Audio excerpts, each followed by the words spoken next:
the Oxford Union in England. I read once, passingly, about a man named Shakespeare. I only read about him passingly, but I remember one thing he wrote that kind of moved me. He put it in the mouth of Hamlet, I think it was, who said, "To be or not to be." He was in doubt about something. Whether it was nobler in the mind of man to suffer the slings and arrows of outrageous fortune, moderation, or to take up arms against the sea of troubles and by opposing, end them. And I go for that. If you take up arms, you'll end it. But if you sit around and wait for the one who's in power to make up his mind that he should end it, you'll be waiting a long time. And in my opinion, the young generation of whites, blacks, browns, whatever else there is, you're living at a time of extremism, a time of revolution, a time when there's got to be a change. People in power have misused it, and now there has to be a change, and a better world has to be built, and the only way it's going to be built is with extreme methods. And I, for one, will join in with anyone, don't care what color you are, as long as you want to change this miserable condition that exists on this earth. Thank you. Malcolm was always involved somewhere in the struggle.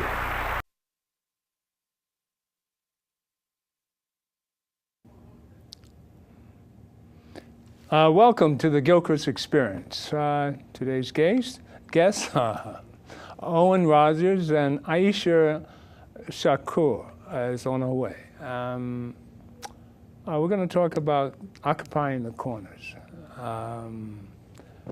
This is a serious matter about the violence in our city, the youth running mad, I would say. I know you often wonder why I put this Malcolm on all the time.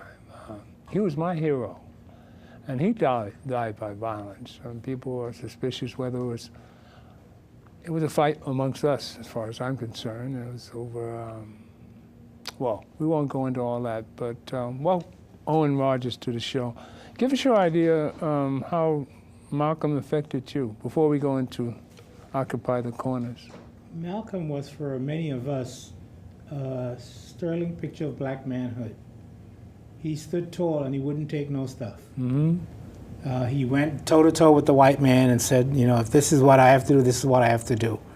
He did that at a time when a lot of black folk, particularly those that the media tended to support, the ones that they gave the airtime, were not quite so militant. Mm-hmm. At the time when those who were, I attempted to say, appeasing the white political structure are the ones who are likely to be interviewed on TV, are the ones who are likely to be quoted in the magazines. Malcolm came along and says, I don't care whether or not white people like me, I will speak the truth. And that was the truth that resonates to this day.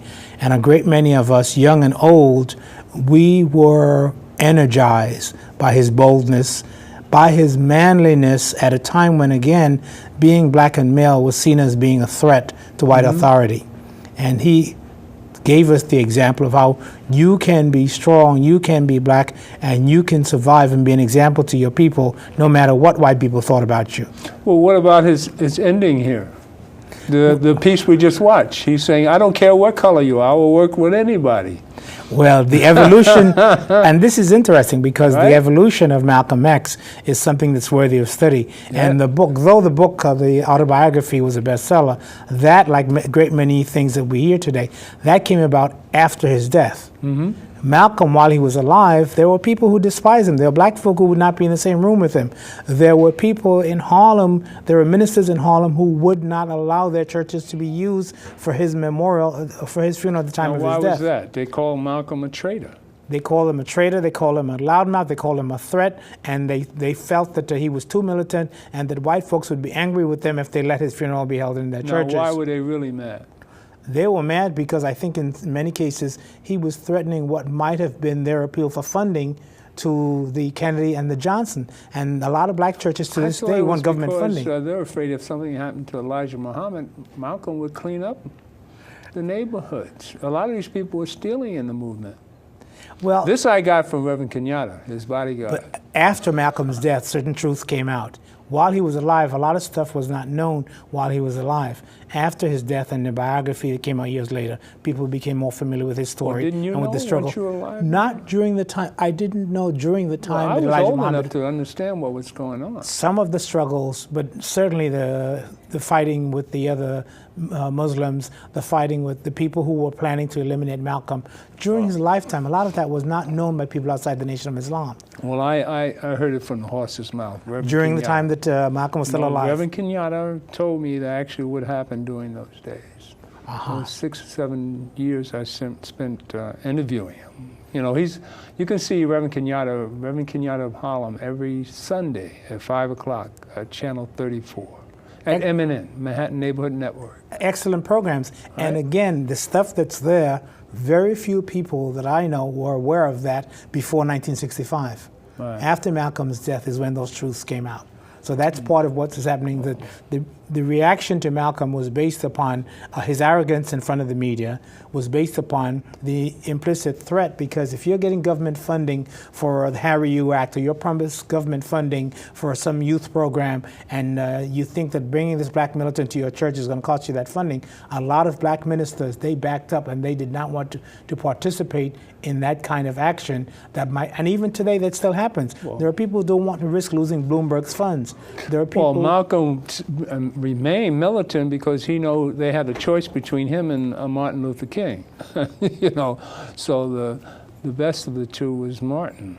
And the more acceptable of the two was Martin Luther King. Right. And certainly Malcolm X, by being loud and proud and out front, he made Martin Luther King a much more acceptable alternative. If it were not for the loud mouths like Malcolm, people like Dr. King would never have been heard. Well, let's get to the real truth of the matter. Is there was a fight between him and Elijah Muhammad about Elijah Muhammad having children by, what, 5, 6 teenagers? But again, while Malcolm was alive, not many people outside the Nation of Islam knew about that. But that was the main beef. It was kept behind closed doors. Because one of the things that Malcolm talked about was his respect for Elijah Muhammad, and even knowing the flaws of Elijah Muhammad, he would not come out and make certain things public. And even when he was banned and he was silenced by the Nation of Islam, Malcolm said there are certain things that I will not speak about in public. So it was quiet, and it was years later before any of these things came out. The things that were happening with money, the things that were happening with the children that Elijah Muhammad found, the things that were happening on the West Coast with some of the Nation of Islam, even some of the fighting and some of the squabbles that were going on between people who call themselves the Black Panthers, people who call themselves the Blackstone Rangers, all of these people, a lot of that was away from the microphones and the cameras. First of all, a lot of white media didn't cover it, didn't want to cover it. Right. And the black folk who knew about it, certainly those within the Nation of Islam, they were discreet enough that they did not see it being advantageous to bring this out public. So a lot of that. You were a teenager at that time, right? Yes. Okay. And there were people that I knew within the Nation of Islam. There were people that I knew who participated certainly with the Panthers. And there are some things that some of the people who were serious, they would not make it public. Even, that's part of, I guess, the definition of leadership is that you understand some things happen behind closed doors. If you and I have disagreement, you and I think such and such a person, their voice on this program might be harmful to our community, we're not going to be talking that out in the middle of this program. As adults and as leaders, we'll speak about that off the air. And certainly Malcolm said that there are discussions and there are things that he will have, but not in public. That was part, again, of his adulthood, his manliness, his leadership, that I will do things in a grown-up way. I'm not going to be bickering in the schoolyard, performing a fist fight for an audience cheering people. You don't expose your dirty laundry? Exactly. That's one of the ways that you put it. And he held to that. While he traveled overseas, he held to that. While the CIA was going after him, he held to that there are some things that we will not talk about in public. And the coterie of people, his trusted aides like Reverend Kenyatta. Well, let's update ourselves. My hero of today is President Obama. How do you think he's handling himself in the last? He's fighting the good fight, and he has to be strategic. Because one of the things, of course, is that if Obama comes off as too black, he's going to make himself a huge target for the right-wing Republicans. But so he cannot. Obama's going to come off as himself, and that's all he can do is. He doesn't have to portray anything else but himself. There are people in our community who are saying that Well, I know what they want him to do. they want him to be more black, quite frankly. But he cannot afford to do that. He can't be anything but himself. Yes, and of course he's half black and half white. That's who he is. He's a man DNA. down the middle. He's and a man he's born down the in middle. Hawaii. Right. And Eden, there's paradise right there. he is doing what he can to maintain his position of leadership and to he's ensure a his man base of for support. the time. You know, it is difficult because some of his most, I suppose, the critics who would speak about him with the greatest credibility, they talk about his allegiance to the financial groups or individuals who may be cause of the problem, but who are supporting him. The people who come out of the Federal Reserve, the people who come, Geithner and others, those who come out of Wall Street, their financial support is essential to the Democratic Party, but at the same time, they are part of the cause of the problem. How can one man do anything about the Illuminati in the first place? Well, come on. This is the scope of I mean, the problem. we're fighting the Illuminati. Let's make it real. The scope of the problem. You people know what we're talking about, right? Many When we people say don't. Illuminati. Many people don't know Tell them about who the Illuminati the are. secret societies that have existed and how they manifest themselves to protect the 400 families or the select few who make decisions that affect the entire world. And it is something that Obama certainly is aware of. He has to deal with the fact that when the Republicans come up with, I don't know, $700-800 million, and the Democrats need $1 billion in order to counteract them, this is something that he has to deal with. To whom does he turn to get the funding? That's a critical part of what we have to deal with, that there is funding that's necessary, and the black folk who may be most militant in their support of Obama, they don't have the $1 billion that the Democratic Party needs. Right. So he has to do what he has to do to get the money in order to go up against people like Bishop Howard Mitt Romney. You know, Right, he needs to come exactly. up with the money. To come up with the money, he has to talk to people from Wall Street, people from the Federal Reserve. Exactly. And there are questions as to those people, how much allegiance do they have to our community? Their allegiance is to themselves and each other. In other words, the Illuminati are the 1%ers. That's exactly who they are. And They ship the gold, the diamonds, they control the Wall entire Street, they planet. control the exchanges in London, South Africa, Israel. These are people that they make significant financial decisions that affect the rest of us. Right. They hold the paper. When in New York City, you have majority of the land at this point is owned by corporations. The individual landowner is disappearing very, very quickly in New York City. And those corporations have no allegiance to the United States. The Right. corporations have allegiance to the stockholders, maybe, certainly to their Illuminati. board of directors. And if you have a corporation that's based in Abu Dhabi or based in Belgium that owns significant tracts of land in the United States, do they really care about the welfare of the United States, or do they simply care about the profit that they generate by the land that they own in the United States? Okay. And this is the other thing that, certainly it's affected by the Citizens United case. The corporations are allowed to put money into the campaigns that benefit the corporations, not that benefit the United States. with that, I want you to just Google Illuminati, and then you'll see, before you vote, I mean, even Republicans, I want you to, well, never mind.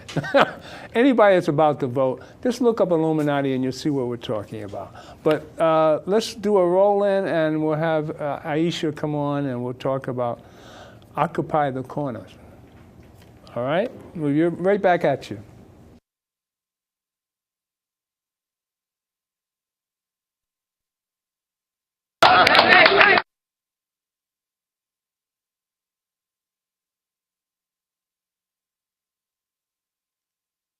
Enough churches here with empty basements, okay, where kids can go to.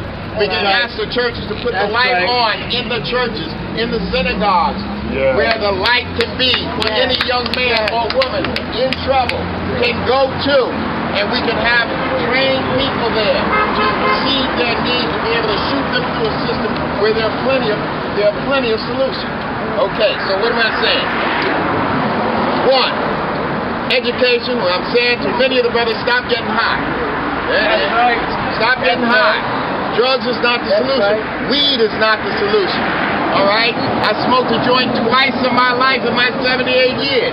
And I did it when I was 32. And it made me horny, but I didn't eat that.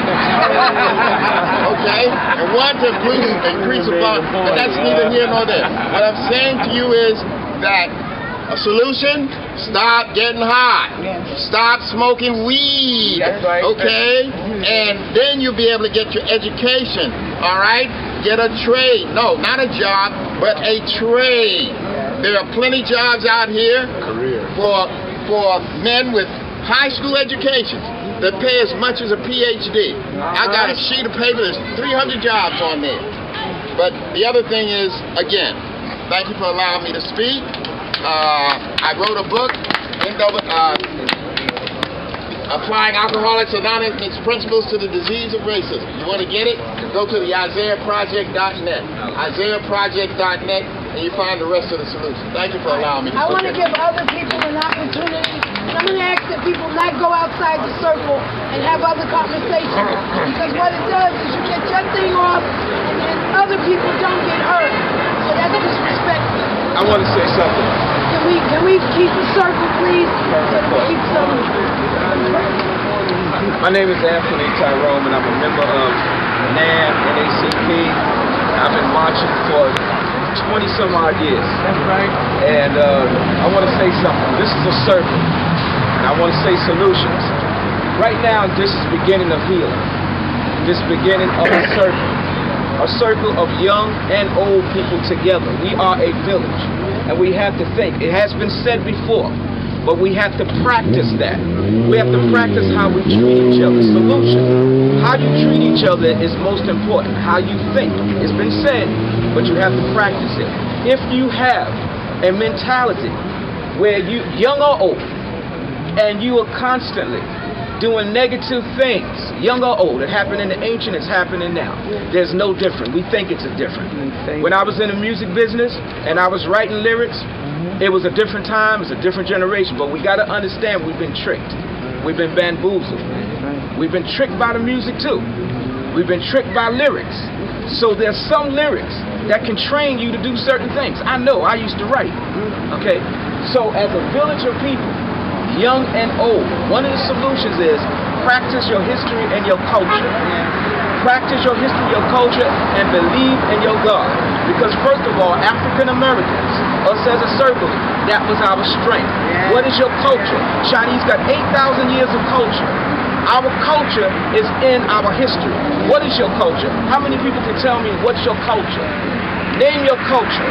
Your culture is your church, your Farrakhan, your Sharptons, your rhythm and blues, your hip hop, your Tupac, your Biggie. Whatever that we do alike in culture, that's how you define your culture. If you can't define your culture and your history, you are more detrimental to yourself. Because Malcolm was out here in the street. A lot of us came up out the street. A lot of us came up doing a whole lot of things. But look at us. We're here trying to make a solution. So sometimes we come from a different background. Short, tall, fat, young, whatever. But you get up out the bed and use all of that. Solution. Harriet Tubman didn't have a cell phone.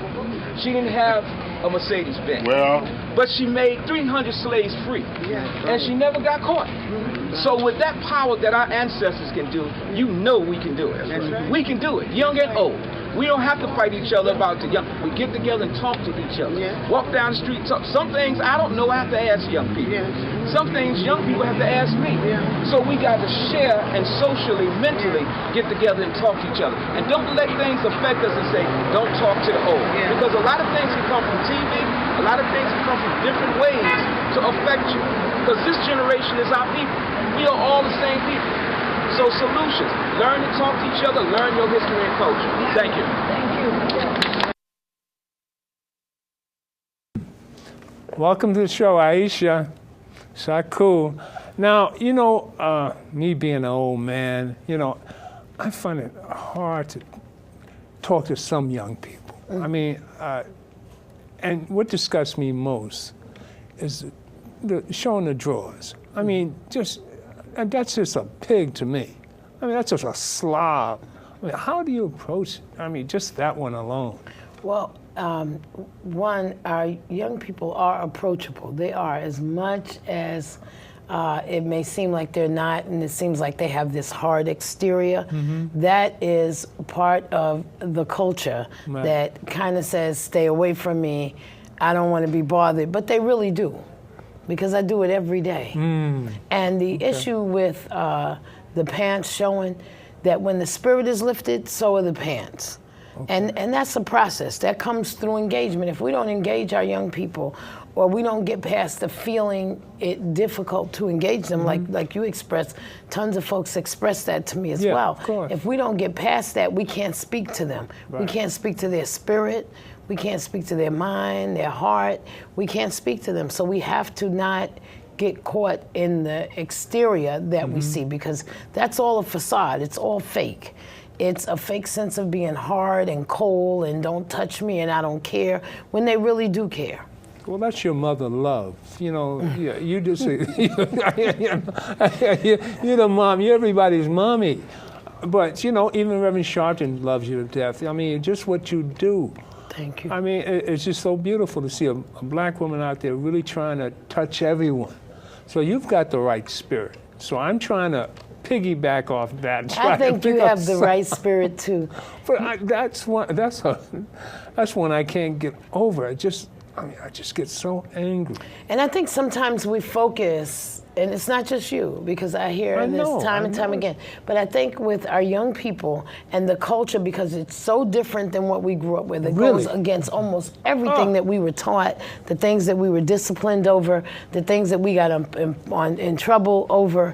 It just goes against all of those things that we were taught were right and respectful. Right. And we have to remember who these young people are.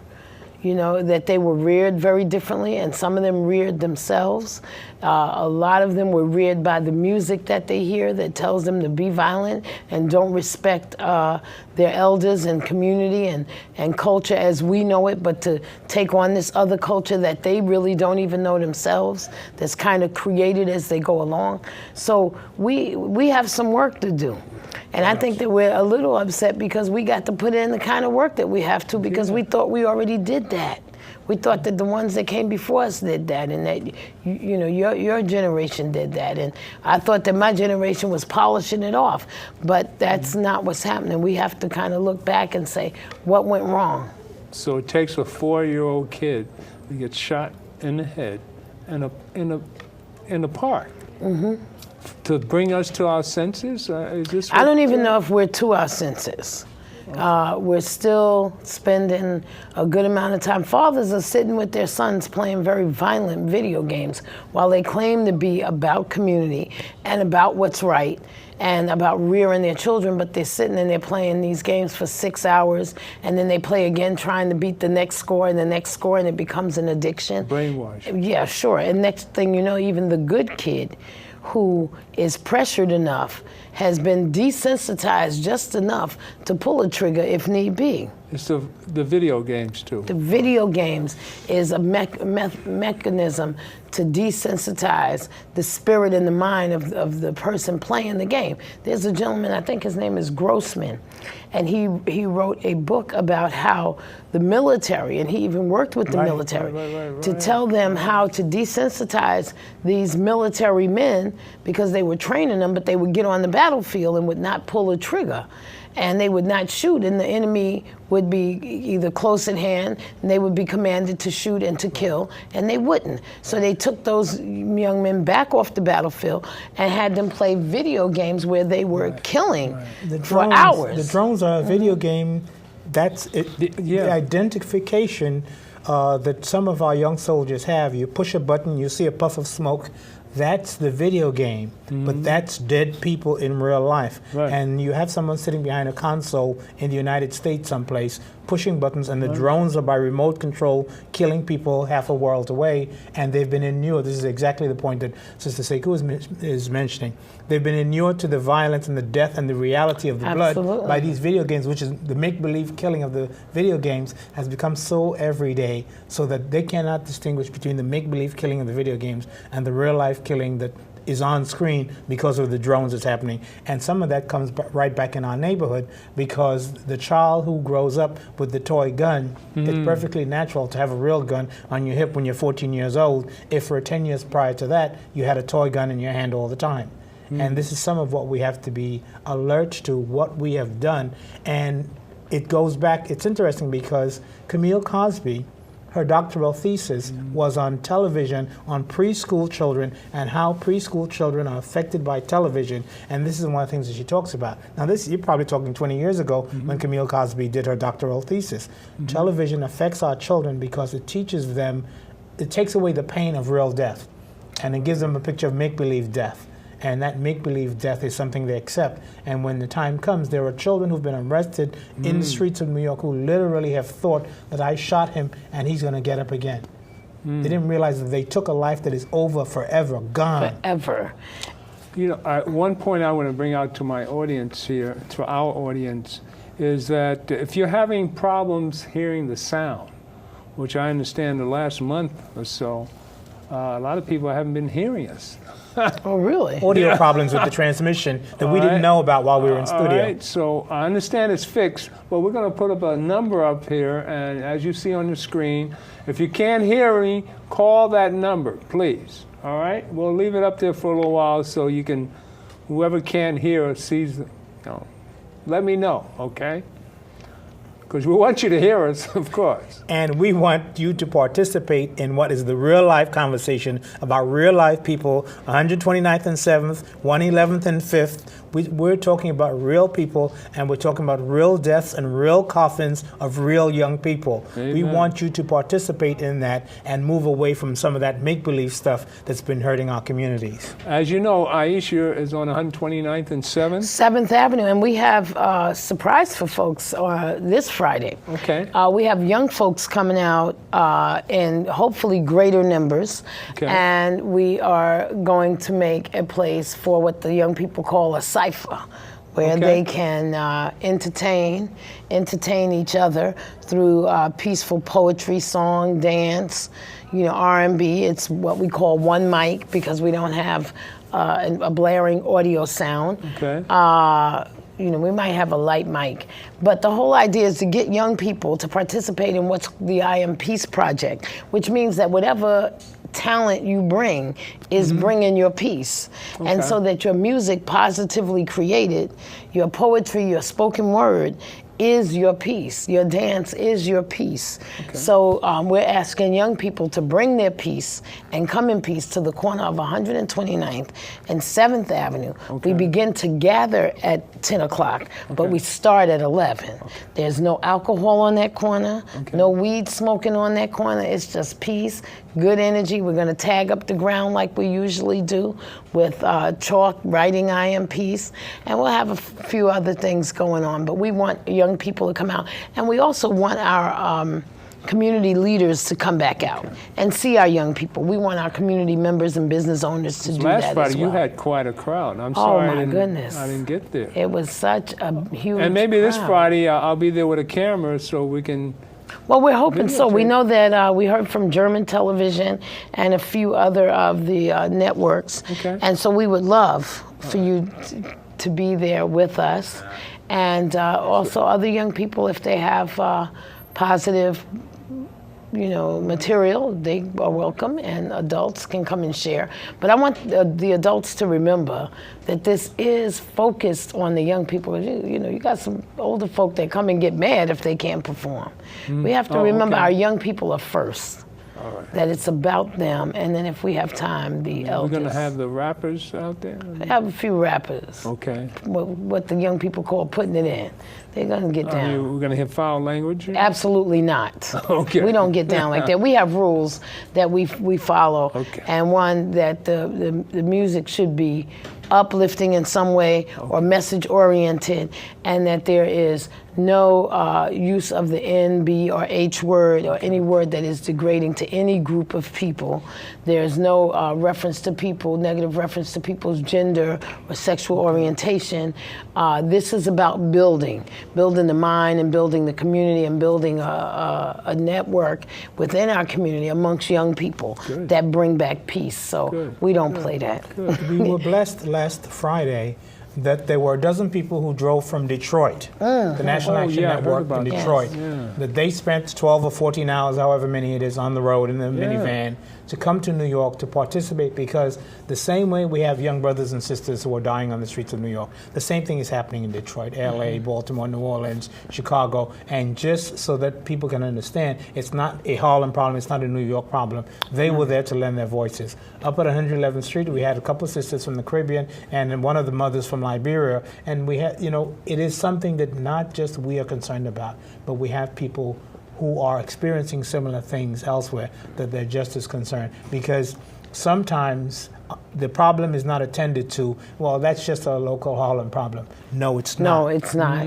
It's a bigger problem than that. And the coming together of people from different places helps shed light on the fact that it's not just a Harlem problem. And ultimately, it's not just a black problem. Some white folks don't know it yet, but it's not just a black problem. And that's, like they used to say that, crack is just a black problem. Yeah, right. Now they understand that it's more than that. And ultimately, other communities will be sensitized as we are to the invasion of guns being brought in by outsiders, profiteers. Other communities will be sensitized to what happens when you have your housing projects being seen as fertile ground for gangsters, not for community building. And so we are very much aware of the fact that you may see Harlem on the television, you may see Harlem on the map, but the same thing is happening lots of other places. I mean, just because the place is flooded with guns, that doesn't mean you have to pick it up and pull the trigger. Exactly. Okay? Exactly. Let's make that a main point. I don't care how many guns out there, that doesn't mean you got to go buy one. Or you shouldn't be in an environment where you're going to hurt somebody. How do you get so angry you want to kill somebody? What kind of mind is that? The other side of the coin, we need to we have to focus on people's anger. And why do they get angry? What are you mad about? How do you deal with the anger? Some of our elders, some of our preachers, some of our scholars were very evident in teaching us how to deal with the anger, how to deal with the conflict. Some of those voices are no longer heard by the children. I mean, to me, it's significant that Dr. Ben's books were taken out of the Board of Education. Well, they've got to hear it right here. They have to hear it from us. Iesha and her program. And we need national exposure. The work that you do, again, should have larger audiences than New York. Even Reverend Sharpton. He has been bringing, light on, the issue of gun violence, and I'm really happy that we're getting the kind of exposure the community-based organizations, Street Corner Resources, the Harlem Clergy and Community Leaders Coalition, Life Camp, and all of the others are getting. He called on the mayor to give you some resources. Exactly. Yes, and we are expecting it, not waiting, but expecting that we get the kind of funding that we need to continue this work. Talk about it, get it done. Exactly, because this work that we're doing is on purpose work. Okay. We are on purpose working with our young people. We have been doing so for a number of years, and I know at least 5 years ago, a few of us had gone to certain political leaders asking for help. And Erica Ford. Yes, and Erica Ford, his sister Erica Ford as well. They've been out there. And we've asked for help. You've all been out there. And we had Reverend Williams. Oh yeah, Reverend Williams. It's a whole host of folks. Now we have a whole lot of new folk doing this work, and I'm glad. I'm glad that it's growing and building. Okay. But we have been asking for help in the way of finances, and there have been very few politicians to respond. They say, I like so and so, and I give my money to this one and that one. This is not a poster child kind of thing. Our kids are still dying while people are taking photo ops.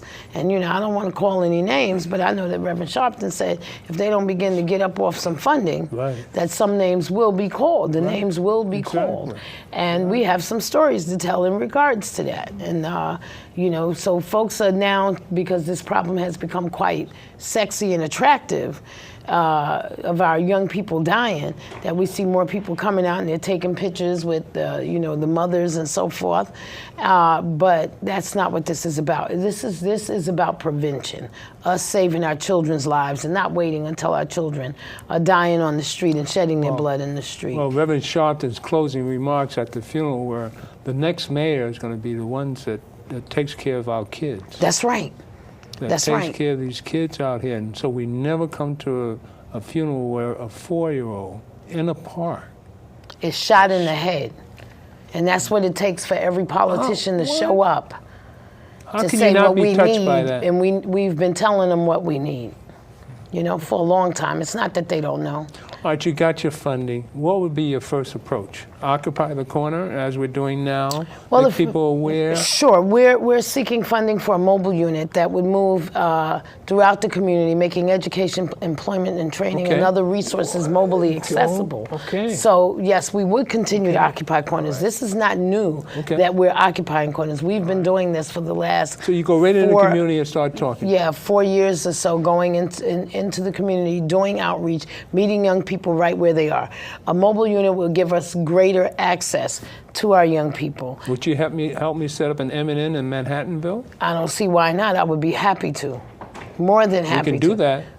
We can do it. I can see it. I can with see the Boys and Girls Club. Absolutely. And I see the young people producing news, I understand that's a hot spot, Manhattanville. Oh, yeah, it's a big hot spot. But I could see them producing news. I could see them producing short stories, short films. And you know what we do? We give them cameras, go out there and be reporters. Exactly. Come back and report to us. What's going on in the street. Just take the camera. Exactly. And report. These are news people who came out of our community. Yes, absolutely. So we have people of excellence who can do the job. Okay. We're going to do this. No, we're going to do it. We'll be able to come back and report on what's been done. I'm always talking about putting a studio uptown. Well, watch this. Exactly. It's coming. I'm going to have Reverend Sharpton helping us too. That's right. All right? Yes. And one of the things I'd like to do, certainly Sister Sakou alluded to some people who show up only when the cameras and the lights are there. But I would like to commend and to call out some people who've been working out there on the battlefield, literally, and who were a significant part of what happened last Friday, Saturday, and Sunday. Absolutely. We have the SNUG group. Certainly we have Street Corner Resources, Sister Iesha's group. We have some of the folks at Minisync, Harlem Mothers Safe, Life Camp, the Harlem Clergy Group, the National Action Network. So there are people who've been doing work out to on whom this the is ground. nothing That's new. right. Certainly Tamika Mallory has put her blood, sweat, and tears and she out has every there. cause That's right. to, because so there are people who, they're not new to the struggle, and they have to be commended, but we have to make sure they don't stand alone. That's right. It's going to be done again, the Occupy the Corners, this coming Friday, Saturday, and Sunday, the 24th, 25th, 26th, from 11 p.m. to 1 a.m. at the same locations we're anticipating this Friday, Saturday, and Sunday. So we don't want anyone to stand alone. The people in our audience who support what we're doing, who support the fight against gun violence in our community, who support our young people getting opportunities to do well and to accomplish things with the skills that they have, we're looking for them to show up this Friday, Saturday, and Sunday, 11 p.m. to 1 a.m., to stand with some of the folks that I just mentioned, because we need people to show up and to take this back to their block associations, to take this back to their Boy Scouts, to take this back to their PTA. I'm sure you want people to show up that have problems. Oh, absolutely. We want to be able to have community members ask for the help that they need, and let's see how we can guide them towards what they need. We've had that last weekend. That's what we dealt with. We had some folk that came that had issues. Some we can't take care of every single problem. Right. We had a mother who was talking about her son who's been incarcerated. Now, that's an issue that would be for an attorney, and I understand she had reached out, but we can't undo that situation. That situation has to be taken all the way out, and the courts has that. So I just caution people when they do come that they look at the things that we could really help them with. We can maybe make referrals in terms of housing. We could tell people where they can go to get greater help with housing, employment, education, GED programs, and that kind of thing in terms of what's happening in our community, the resources. And we want to be able to do that. We had a number of young people that came out and asked about GED in high school, and we were able to share some information with them as well. So, yeah, we would be more than happy to point folks in the right direction, give them information that we have. I'd like to make a shout out for Owen Rogers. If there are any landlords out there that have an apartment, or you're looking for a great tenant. I am apartment hunting at this point. But Owen is looking for an apartment. And he says that he won't be able to come on because he's too busy looking for an apartment. My landlord so if you want to see Owen, any people out there want to get his important information, let's help them find an apartment. But So- it's and you can call here next time. The housing, education, healthcare, even ACS, all of these things were mentioned at the street corner rallies that we had this past weekend. And some of what is happening is that the interconnectedness is part of what I think was illustrated. Because the children who may be taken away from their parents for 4, 5, 6 years, or who may go through half a dozen different foster parents, those children lose the bond, they lose the kinship that their original families and community had with them. That sometimes leads children to violence.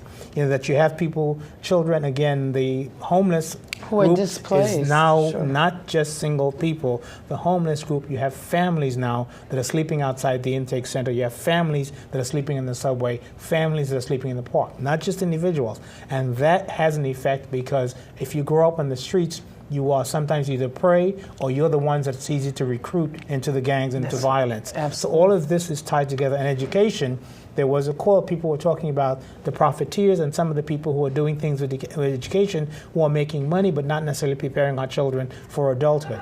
So, you know, they're making money off of our children for 12 years. At the end of that 12 years, do our children have the skills or the resources to support themselves? And this is all of this is part of the same conversation that we have to deal with, that these things are related to the gang violence in our community. They're not disparate issues. And we have to look at the big picture, and we have to force some of our leaders to look at the big picture. It's one thing for the mayor to give $23 million to the Young Men's Initiative. I have qualms about a white billionaire teaching black men how to become a man, but it's one thing for him to give $23 billion, but at the same time, this is the same mayor who's working towards defunding child care at the other end. This is the same mayor who's working towards cutting back on programs in our community. So who's in charge of raising our children? Have we abdicated that responsibility to others, or do we have to take back that responsibility? All of this is the big picture that was touched upon at the different Occupy the Corner locations. And people have to see it's interconnected. How are we doing with the rest of the boroughs? It appears that folks are coming out. The community's beginning to come out. Some corners have less folks than others, but for the most part, we have a large number of folks coming out, supporting, community members asking what could they do, how can they help, beyond just being on the corners on Friday, Saturday, and Sunday, that they want to see what can they do. And so we've encouraged on 129th and 7th, and I know on other corners as well, we've encouraged the community to take part in other community-based organizations, volunteer, get to the library and help and see what you can do there. Recruit from the schools young people who you know that need mentorship and see how you can help those families that need support. I mean, there are so many things that can be done. We have young mothers who are living right there in the areas where we are on the corners who need support. I mean, they need support, and I'm not talking about financial support. I'm talking about support in parenting, because a lot of the young men that we see filling the prisons are the children of young mothers, very young mothers. And there's maybe a 15, 16, maybe 17-year difference in the age between the mother and the child. And so you have a mother who had their child young, who may still need some help in guiding her children. And especially a mother who has very... and she's got a teenager. Sure. And then some are having young children, and those children are like now 9 and 10, but very much ready for gang recruitment. So you want to, they recruit them young, yes.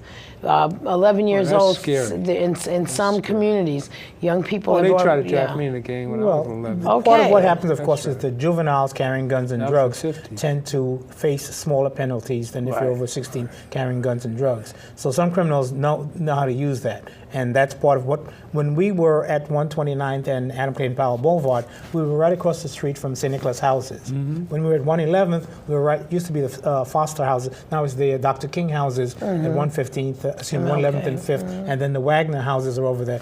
Just those places, the St. Nicholas houses, the King houses, the Wagner houses, Manhattanville, Grant, it is not difficult in any one of those housing developments to find 1,000 young men with nothing to do, no job, no school. In any one of those... And the community center locked and closed. That's another story about gangs is no new phenomenon. I remember in the 50s when I was a kid, man, I mean, you had gangs all over the place. I used to especially Halloween, you walk around with a sock and a brick in it. It's, Right. You know, on Halloween, I mean, you walk the streets. I remember walking the streets snatching pocketbooks.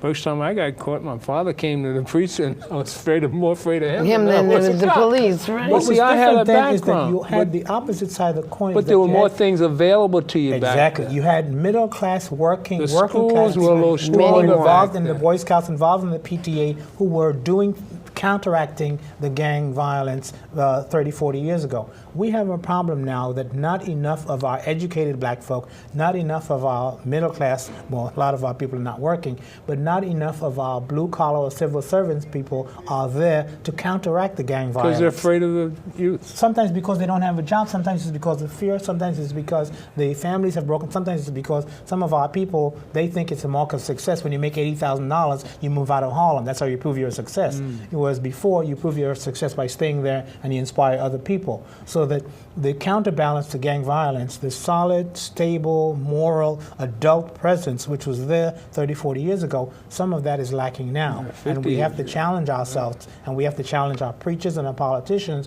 You know, why is it that we don't have, for instance, half of all black men in the construction industry between 18 and 40 are unemployed. Meanwhile, $1 billion is being spent on the 2nd Avenue subway, $1 billion on the new Yankee Stadium, $1 billion on Shea Stadium, $5 billion at Columbia University, another $1 billion at Ratner. The jobs are there, but the people in our community are not getting the jobs who used to be the moral fiber. That 40-year-old black man who was working hard, coming home, straightening out his children, that's what's part of what's missing because of some economic decisions that were made in our community. So we have to challenge decision makers. The jobs are there, certainly in construction. There's billions of dollars being spent for jobs, but the jobs are not being given to the men and women of our community. So that they're unemployed and they're not in a position to be an authority figure to their children when they're unemployed. How can we help you with what you're doing? Well, one, Street Corner Resources is in need of funding. That's the first thing. And so funding, opportunities, and donations as well, Street Corner Resources would greatly appreciate that. Okay. We also need cameras because we have Street Corner News and we want young people to be able to use definitely do that, those cameras. We can definitely do that. Okay, so we need cameras. We also need opportunities, employment opportunities and internship opportunities for our young people. Okay. So we have young people who need to work. And so any employment opportunities, I can be reached at 646-377-8904. And the email address where I can most easily access the email is Iesha Sakou 57@gmail. That's IESHA SEKOU 57@gmail. And we definitely need help. And the other thing is that we really need a center. And one of the places that, one of the areas that I'm kind of looking at is 8th Avenue between, let's say, 140th towards 125th Street, that area, on over to 7th. So anywhere it could either be 7th or 8th. We need a community center there, a place that Street Corner Resources could open up that would not handpick the kids that come through the door, but deal with the young people as they come through the door with the issues that they come through the door with. Because when we're talking about accessing our young people and really uplifting them, and bringing them back, it means to deal with the ones that other folk may not want to deal with. Those, there are programs that are being funded to deal with young people, and they're not dealing with the ones that they're necessarily funded to deal with, because those ones that they are funded to deal with may not bring them the outcomes that the funding requires in order to get refunded. So a lot of the kids who really, really, really need certain kinds of help, and I'm not saying all, there are people who are doing a lot of crazy wonderful. Kids out there, though. Well, we won't say that they're crazy. We have a good number of young people. A lot of crazy parents that are in need of help. People in need of help, and parents in need of help. The areas that Sister Sakou mentioned, we have churches that are sitting vacant 7 nights a week. That's in right. that area. We have new construction that's gone up, buildings that have been built and sit vacant a year or two later because That's right. nobody wants to spend $500,000 to buy those condos. So there is new and there's old spaces with thousands of square feet of vacant space that's sitting unused. That's right. From the churches that are vacant to the new constructions that's unsold. And we have a lot of new construction in Harlem, some of which is sitting unsold for a year or more. You know what that's going to take. Well, it's going to take the investment of real estate, and it's going to take pushing the decision makers to get to the point where if this has been sitting Whoever vacant owns for that 2-3 property, years, you're going to have to convince them. I mean, that's why we're here. That's why we're on the corners. We have to convince them the investment in the children is worth turning that space over to community I think most groups. people are waiting for this just to blow over. It's not going to blow over. 5 years ago when we went around and asked for help, and we held meetings and asked for help, and we invited the electeds, we invited business people, and we asked for help, it has only increased. The problem has become greater. Yeah. It is at crisis proportion. We need help. Our children need places to be. We need structure for them. You've got Reverend Sharpton. And I'm happy to have Reverend Sharpton. I can't even tell you, I am overwhelmed at the outpouring of support that we've gotten from the National Action Network. I am grateful for it, and Vernon Williams I and continue. Deacon Radcliffe, Oh yeah, Abdul Hakim, Kareem, and people. Circle of Brothers. They've been a lot wonderful. of people out there working hard for years and years. That's right, exactly. Operation Snug, new to the scene in the last the last 2 years. But all of these folks are working hard. Harlem Mother Save, Jackie Rowe Adams, all of us have been doing the work in a lot of different ways, but doing the work. Erica Ford, Erica Life Camp. Ford, that's right. You know, GTYUC and some of his people in Brooklyn, they've been working for 20, 30 years. A.T. Mitchell. To outreach, you know, so we have people who've been doing it. It's not new. And Saving Our Streets, they've been working really hard. SOS out in Brooklyn. So we have a good number of people who have really been working Well, I have hard. this dream that at least we can have one center in Manhattanville. Which and I'm would be seriously great. working on that in September in partnership with Manhattan Neighborhood Network. Great, because I've talked with Mr. Rhea as well about looking at the places that we could do some work within NYCHA. And he said that that's a conversation that we have to have, not only have to have, but take action towards. I actually said take NYCHA action. has a lot of vacant you space know, also. it does a lot for the self-esteem of anyone to see yourself on camera. Oh yeah, absolutely. You know, it just wakes you up and you see a completely different person. The person that you Absolutely. see in the mirror is completely different than what other people see. I sometimes have a problem with watching my shows, but you know. But again, I have to commend you because what you do here is significant in providing voice to community people and bringing issues and I'm bringing grateful, information to yes. the audience. What you do is commendable and significant. It's a again, calling. I think of the work that was started by Brother Gil Noble. It's up to people like you and people like Imhotep to That's my continue that idol. work That's because right. Just to it be is put in the necessary. same sentence is an honor to me. Well, I commend you for the work that you do because the community benefits from it. No one can quite do it like Gil did it, though. Well, That's all right. We have Yes. to create the new Gil Nobles to come, and you're going to be doing that, and I'm going to be helping. Yeah. So I'm excited about it. We got some great stuff coming up, and you might fast forward to Dr. Clark, and you know what anyway. But we have 5 minutes left. Well, I'm grateful for the Gilchrist experience. You know, Thanks for having Reverend having Sharpton. me on. You come to church on Saturday. I love it. Sharpton. I love it. I love it. You know, the I mean, choir that's singing. church. You know, that's I mean, church. if you guys have anything to do on Saturday morning, you've got to come see a rally at National Action Network. Now, I call it church. I mean, I've been going to this church for 14 years now. Wow. And I videotape. I do a 4-camera switch and live stream every Saturday. At Reverend Sharpton. NationalActionNetwork.net. All right? And you can see my work on live stream. The world can see it. And it's fascinating. That's Just the wonderful. principle of being streaming. Now, you teach kids streaming, and the world can see what we're doing. And it goes all across the world. Planet. That's- And you I can think that's see the Manhattan wonderful Neighborhood thing. Network anywhere on the planet.